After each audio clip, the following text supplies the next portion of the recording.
when the door wasn't open.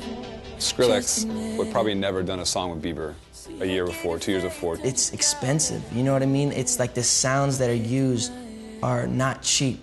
They're very expensive sounding sounds. This might sound silly, but we purposely try to almost put bad sounds in it in the beginning to know that we have to make something sound better. Where are you now? Where are you now that I need you? I'm at the party at Fashion Week, saw Bieber up top, and I'm talking to him, I'm like, yo, I got this weird idea. I got this project with Skrillex. We should do a record with Bieber because, for one, no one would expect it. And so he sent us a piano and an acapella for Where Are You Now? So I got it on my email, and I forwarded it to my assistant. I was like, dude, download this. I'll listen to it when I get home. Me and Pooh Bear actually wrote the song together and just collaborated on melodies, collaborated on the words. The song was a really slow ballad. Never had any drums even. Jason Boyd, Pooh Bear, is probably one of the best writers I've ever been able to work with. Actually, super weird for me at first. I was like, this is wrong, Pooh Bear. He's like, no, this is right. It's wrong right. I just had to get used to it. So the song, the original piano song, if I pull it out,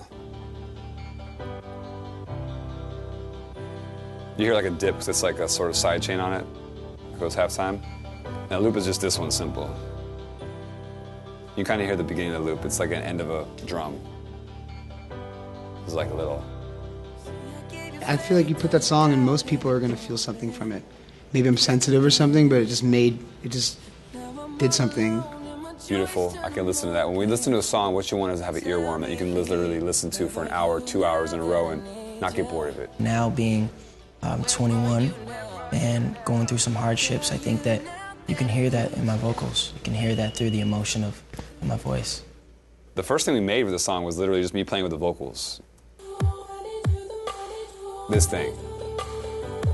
The voice and mouth and like the whole like structure, your skull structure is like a synthesizer, like a organic synthesizer.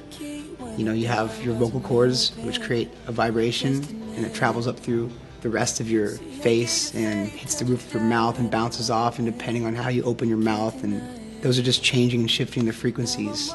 Anybody can copy any synth now. You can find the synth sounds, you can find presets, but if you manipulate vocals, it's something really original. I gave you attention when nobody else was paying.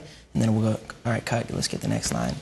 We took a lot of his vocals and did different things to it, like added. We added like natural harmonies because we didn't have anything from him. We just had a vocal, so we created our own harmonies. Like this is going to be. Let's go down to 7th, right? And then we have this one.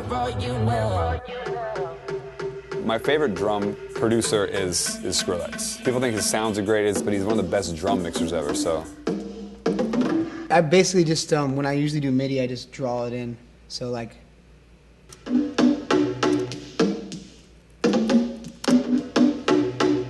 that's how I did it.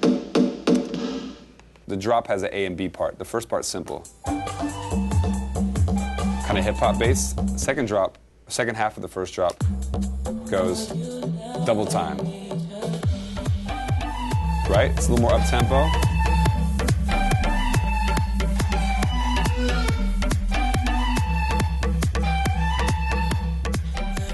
Compare it to Painter, it's like, you know, so much of the process until the 11th hour is literally just getting colors, right? You mix a little this color and that color, and like you create a new shade and a tone that you maybe haven't seen before. You take that sound, right? And they play with that sound for like an hour until it's perfect. Probably if he sees this interview, this is the first time he's heard anybody's heard any of the other versions.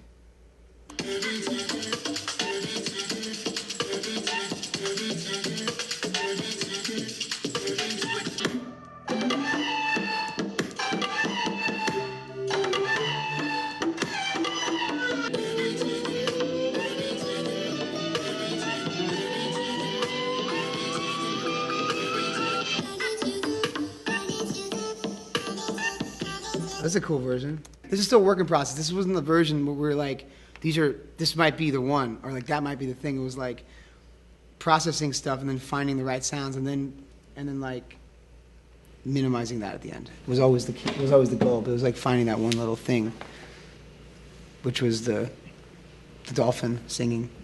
Dolphin sound. Everybody wants to know what the violin flute sound is, and I'll pull it out for you so you know exactly what it is.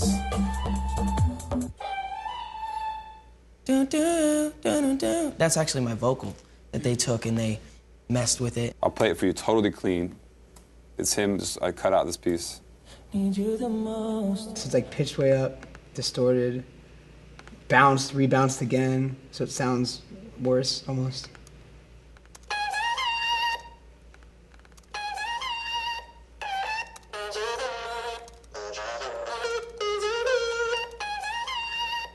The thing about Ableton is you can really like almost destroy a sound so many times it loses quality, which is a cool thing I like. It's like people always trying to like avoid digital distortion, but we always like using it. We're literally always trying to find something that you haven't heard before. You know, you took a little pattern and created it into a whole different sound, but it still has the elements of some human thing, you know, like a warmth in the track. I was like, Diplo, Skrillex, I don't really know if that's like where I want to go, and they did it. It was like, oh my gosh, this is blowing my mind.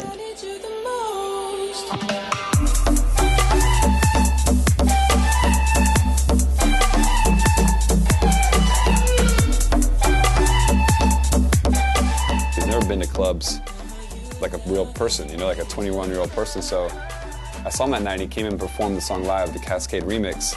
Now here we are, I'm dancing, I got everyone jumping, giving me a reaction that I never thought I would get, especially for that type of crowd. You've never seen like adult fans screaming for him? Because like a lot of times it's like the 16-year-olds and the little kids, but adults kind of disregard him. Because I think last tour was awesome, I loved the songs, but there's certain times I was just like going through emotions, and I just want to love every part of it. Using his voice and using him in the record was part of the magic of the record. Not because it's going to get us more fans or more notoriety, but just whether you love him or not, he's a polarizing figure. To me, that's still cool that we're still in an era where people think that people have no talent if they make computer music. I think it's awesome. It just shows how young it still is and how relevant it's going to be for a long time. It's like so rebellious in a lot of ways.